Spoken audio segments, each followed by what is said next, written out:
All right.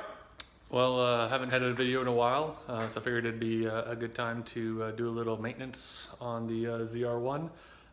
Get ready to do a drive through the mountains up in Arkansas this weekend, and figured it'd be a good chance to swap out a few things on it. I just had some warranty work done. It was starting to blow out the cats.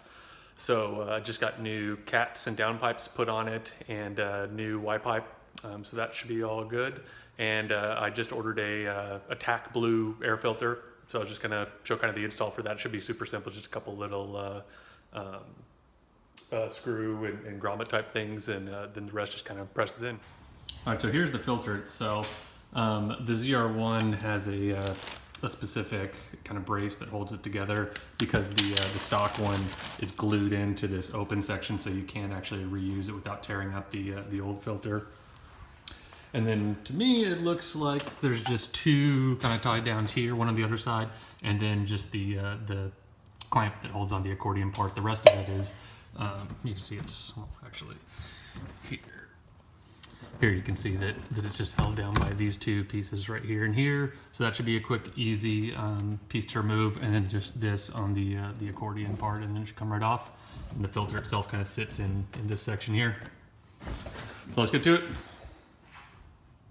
All right, yeah, so this is super easy. I just loosened up this. I didn't even actually mess with the, I would assume is the mass airflow sensor. These just pull right up, pop this off, and then the whole piece can slide out. Just be careful not to hit the sensor. And then what I'm gonna do now is just flip the whole assembly over. Got the whole thing flipped over, and now it is just taking out 1, 2, 3, 4, 5, 6. They look like T25 Torx bolts. And then replacing the filter. So here are the two filters side by side. You can see the difference in size is pretty dramatic. The stock one is a Donaldson power core. Be careful when you take this off, don't flip it over. There'll be all kinds of dust and junk that'll fall out if you got a clean engine bay. You can't see through there at all. There's no daylight.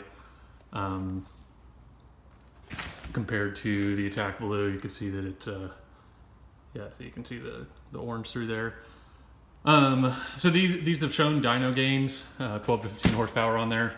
I don't doubt that I'm going to be able to feel that on a car that's making over 500, but any little bit will help.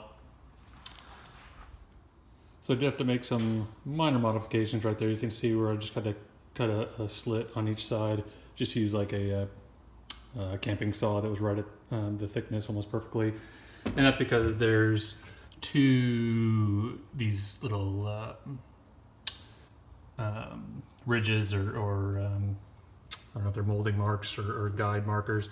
They're on each side there, and this is pliable, but it just wasn't pliable enough to squeeze in there and have the retaining frame on it. So I just cut the slots in there, now it goes right in. And there it is, all totally installed. Went together very easily, grand total of maybe 15 minutes or so. And I'll just pop it right back on there and see how it feels, and if there's any sound, I'll be sure to let you know. Cheers.